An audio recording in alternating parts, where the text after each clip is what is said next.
Okay, let's just jump right in. Have you ever wondered if the ancient mythologies, the legendary pantheons, and the miraculous relics of our world aren't actually magic or divine intervention at all? I mean, what if instead they're the misunderstood remnants of an extinct, highly advanced scientific species that used to rule this exact planet? It is such a wild, fascinating premise, and it sits at the absolute core of one of the most intricate alternate histories ever designed. Welcome to today's Explainer. I am so excited to guide you through this because we are diving deep into the foundational lore of the Assassin's Creed universe. Specifically, we're going to untangle the incredibly complex history and the ultimate goals of the Isu, who are widely known in the series as the First Civilization.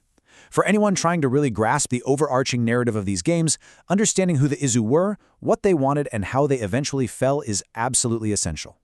Here is our roadmap for the next 77,000 years of alternate history. 1. Gods of the ancient world. 2. Masters and human creations. 3. Rebellion and catastrophe. 4. 6 solutions to extinction. 5. The seventh method. And 6. Enduring legacy. Let's get to it. Section 1. Gods of the ancient world. Unmasking the divine. So the absolute first thing we need to get straight is that despite their immense, godlike power, the Isu were not immortal, and they definitely weren't aliens from some distant galaxy. They were completely native to Earth. They were a humanoid species, the product of thousands of years of evolution, but they possessed a level of scientific and technological advancement that modern humanity literally still cannot fathom. Look at the sheer number of names humanity has given them. Because the Isu were so advanced, early humans couldn't wrap their heads around the technology, so they just worshipped them as deities instead.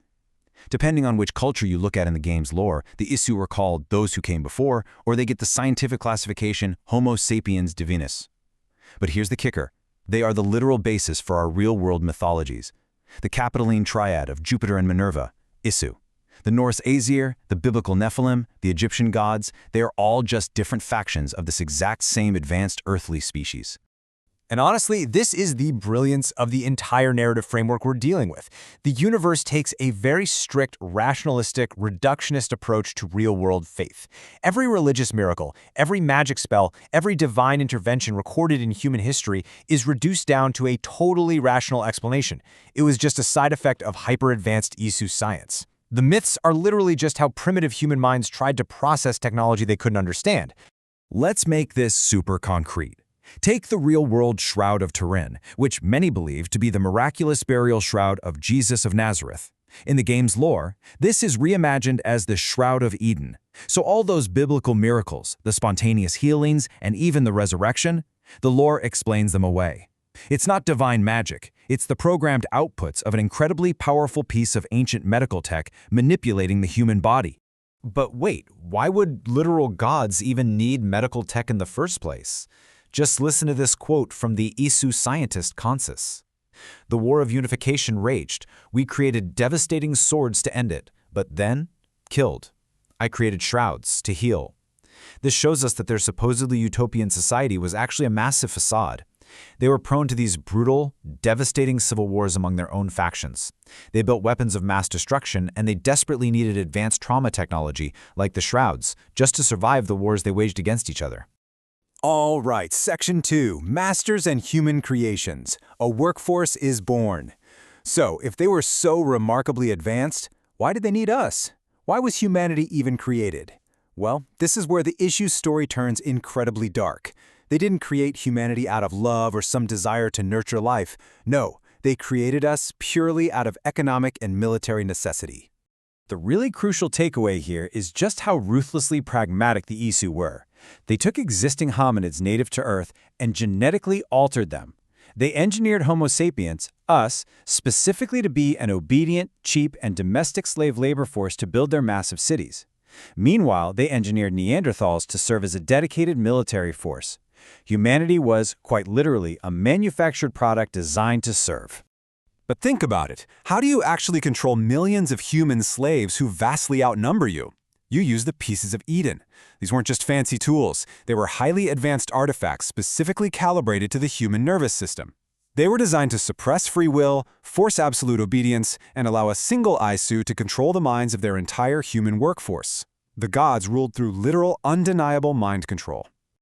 Moving on to Section 3, Rebellion and Great Catastrophe. the fall of the first civilization. Look, you can only suppress a sentient species for so long before they figure out how the chains work, right? The fall of the first civilization wasn't caused by just one single event. It was actually two perfectly overlapping tragedies. The first tragedy? A massive global uprising. And here again, we see the Lord totally flipping mythology on its head. Adam and Eve aren't the first naive humans tempted by a snake and an apple in a garden. In this universe, Adam and Eve are human-Isu hybrids. They are fierce freedom fighters who rebelled against their masters, stealing a piece of Eden, the apple, to break the mind control and liberate humanity from servitude. And this sparked a devastating, decade-long war. I really want you to anchor this number in your mind. 77,000. That is roughly how many years ago this global human-Isu war broke out. And it is the exact moment in time when their supposedly utopian, highly advanced society was violently brought to an end. Looking at the timeline, it is just an absolute tragedy of dramatic irony. While humanity and the Isu were busy slaughtering each other for a decade, the Isu were so entirely distracted by the conflict that they completely missed a cosmic threat. 77,000 years ago, a massive coronal mass ejection, a colossal solar flare hit the Earth. Because all their attention was on the rebellion, they noticed the incoming flare way too late to properly deploy their planetary shields. Within a century, the Isu population rapidly declined to near total extinction. Which brings us to Section 4, 6 Solutions to Extinction, a Desperate Alliance. So the solar flare scorched the Earth, decimating both the Isu and the human populations. Faced with the total annihilation of their species, the surviving Isu realized their only path forward was a very desperate alliance. You can really see the frantic progression of their survival attempts here. First, former masters and slaves forged a truce, realizing they had to rebuild together if they wanted to live. Second, the Isu constructed massive hidden temples across the globe to serve as research facilities. Third, their top scientists came up with 6 distinct, highly ambitious technological countermeasures to prevent their extinction and protect the world from future flares. And the tragic fourth step? All 6 methods ultimately failed to save them in their own time. Their race was doomed. Section 5. The 7th method, reincarnation. A dangerous gamble. Okay, so when those first 6 solutions totally collapsed, a rogue faction of the Isu turned to a final, much darker and incredibly risky solution. A 7th method. Just listen to this quote from the Isu Aletheia. It really highlights how controversial this was. I've heard whispers and rumors. It seems the 7th requires a human host. The High Council, including leaders like Jupiter and Minerva, strictly forbade this method. They strongly believed tampering with the human genome in this way was way too dangerous and would unpredictably contaminate human history forever. But a grieving Isu scientist named Juno, she didn't care about the rules. See, Juno's husband, Ayata, was basically left catatonic after one of those earlier failed experiments. Desperate to save him, she stole the serum for the 7th method, which was known as the mead. This serum permanently injected Isu consciousness directly into human DNA.